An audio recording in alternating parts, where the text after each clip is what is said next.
everyone, welcome back to a brand new video. Now before I get started, I just want to start off by saying, before I get started, before I get into the video, I just want to start off by saying big thank you to all of you guys who have tuned into my videos, who have commented on my videos, who has liked my videos. I appreciate you so much. Trust me, it doesn't go unnoticed. And I'm just super excited for the journey that I have begun. It took a lot out of me to start this YouTube channel. So just any little support that I am getting, I'm just so satisfied with that, and I'm so happy for all of you guys. Yeah, so let's just continue this journey. Let's just continue growing, continue liking, continue commenting, continue subscribing, continue sharing, all that good stuff, all right? And let's keep this ball going. In today's video, I'm going to be showing you how to add 5-inch fillers to your balloon garland. I'm going to go over a few different methods that you can use, all of which are pretty okay. I have my favorite, and I think you already know my favorite. I mentioned that like 10 times in my other videos. But I just decided to do a video specific to that, just so it's easier. You know, when you're searching up, sometimes you're looking for something specific. So I definitely want to put out those videos that are a little bit more detailed oriented, a little bit more focused, a little more specific, yada. I have my beautiful garland here. For demonstration purposes, duh. So the first method I'm going to show you is with a 260Q. I did show you a 260Q in my previous video, but there's also a second way that you can use it, 260Q, and I'd love to show you. So what you're going to do is you're going to get your 260Q, obviously. Throughout this video, I'm going to be using quads. What I did is I tied one end to my 260Q. I left the other end open. So you have something like this. I'm gonna place it somewhere on the garland that I like. So I'm gonna start at the end over here. Can you see? So I'm gonna place it at the end of the garland here. So find a spot. You're gonna wanna always have that tail. I'm going to place it at the end. So what you want to do from here is take the 260Q, give it a little stretch, and wrap it around one of the balloons. I'll start with this one, like so. Then I'm going to carry the 260Q over to another section that I want to place my other cluster. I'm going to stretch my 260Q, wrap it around the new cluster, wrap it around another balloon, I still have some 260Q left, so I'm gonna keep adding until you run out of 260Q. So I want this one maybe right here. I'm gonna take the 260Q, wrap it around the cluster, and wrap it around the balloon. Now I've reached the end of the road. Once I run out of 260Q, I'm just gonna tie it into the garland somewhere.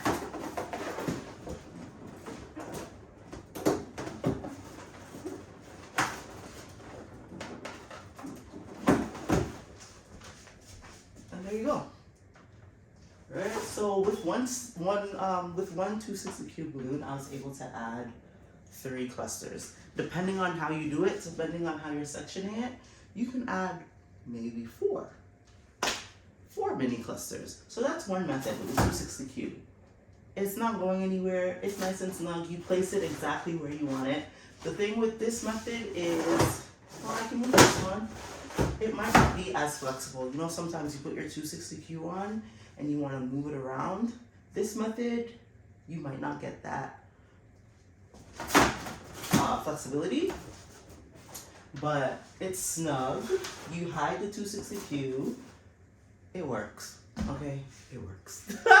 Method number 2. So you're also gonna grab yourself a 260Q balloon. You tie one end to the cluster, then you get your second cluster and you tie it to the other end.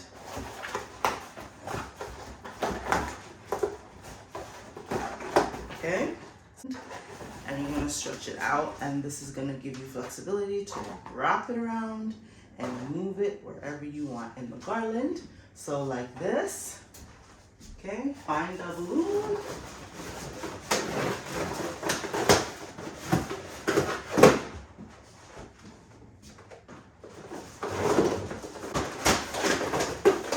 Wrap, bring it all the way around so that it's not moving anywhere.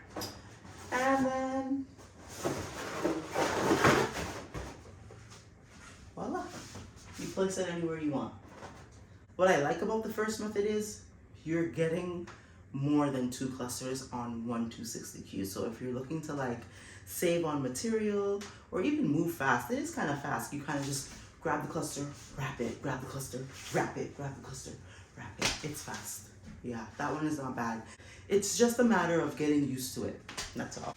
So my third method doesn't require any tying of any 260 cues. It doesn't require any wrapping. One of the most simplest ways to add your clusters are glue dashes. Now, in my previous video, I mentioned glue dots. There's a huge difference between glue dots and glue dashes. Glue dashes are way better. They do cost a little bit more, but that's because you're getting higher quality. All right, so very much the same as a glue dot, but stronger. You're going to take a square. They come in squares. Glue dots come in circles, as far as I know. Place it on your cluster. I would recommend doing 2, just to stay on the safe side. So I put one on, I put one on this balloon, so I can put one on, like, say this balloon. Peel off the back. And then go ahead and attach it to your garland. Ow. Maybe like so. And the glue dashes work way better than glue dots. Stay away from glue dots. They're pointless. Okay, so that was method number 3. Now let's get into method number 4. Method number 4. Method number 4, I'm going to be using elastic bands. This is my favorite method. You guys know this already. Let's get a red one. The balloons, the static from the balloons is just messing up my hair. Okay, so you grab your cluster, wrap your elastic band. For security, I like to twist it and just wrap it around once more. That way it doesn't fall off for whatever reason. And then open it up. You want to get obviously some nice stretchy elastic bands so that you can get around the balloons without having them pop on you. And I can't reach the top. I'm just going to do it at the bottom, okay guys?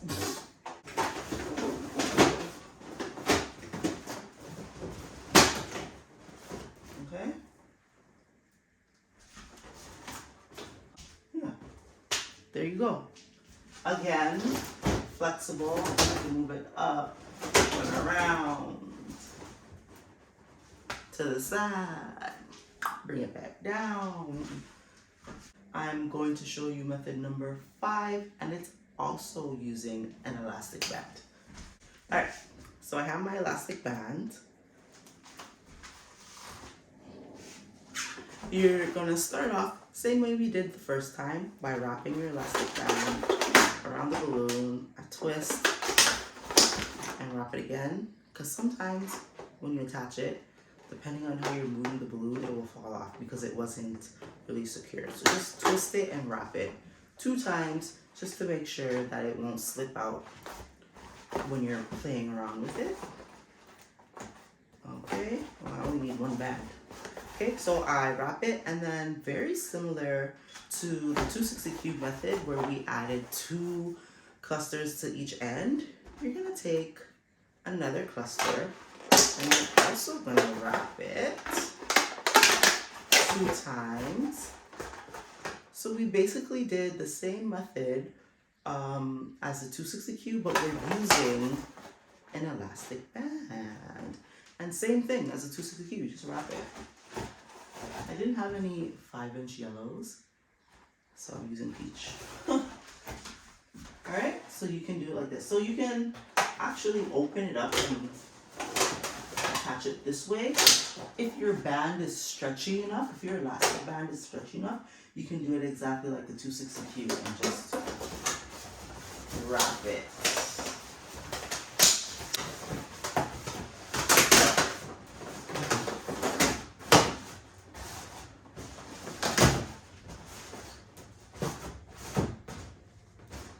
So depending on how strong and stretchy your elastic band is, you just want to take your time with the elastic bands because it's not gonna hold as much as the 260Q. It just depends on the type of band you are. My bands are not, they stretch, but they're thin. Was that 5? Was that 5? That was 5. Yeah. What? So there you have it. 5 different ways that you can attach your 5-inch fillers to your garland. I find as a balloon stylist, I find that I use multiple techniques and multiple methods in one setup. I don't just because I like the elastic band method doesn't mean it's gonna be the only method that I use when I'm doing a setup. Things happen, and a lot of the times, some of those 5 inches are gonna be tied by the neck. Some of those 5 inches are gonna be attached with a 260Q. Some of them are gonna be attached with the elastic band, all in one same setup. That does happen, and there's nothing wrong with that. It's a lot better, actually, for you to learn a variety of different methods, just in case, for some strange reason, one doesn't work out, you have this other one that you know how to do, and you're good. You're good to go. So yeah, those are 5 methods that you can use to attach your 5-inch fillers to your garland. Let me know if that was helpful. Let me know if there are any other tricks that you know that I have not shown in this video. Of course, I'm sure there's plenty more that I just don't know about yet. So yeah, let's share with me what you know. Share with me if there was something that you learned, something new, something that you haven't seen before. And yeah, thank you for watching once again. Please go ahead, hit that subscribe button, hit that like button, what else? Comment, all that good stuff. I'm like actually excited to like interact and hear your opinions, hear your critiques, hear your, your experiences in the balloon styling world. And of course, like, what would you like to see? What would you like me to do a video on? One thing I want to do actually is, because I kind of just hopped on here and I didn't really introduce myself, I really want to do a video where I properly introduce myself, let you know a little bit more about me and my story, and yeah, just kind of open up and share a little bit more with you guys on that end. Let me know if you are interested, or if you don't care and you just want to watch the balloon videos. Alright, I'll see you guys next time. Thanks for watching.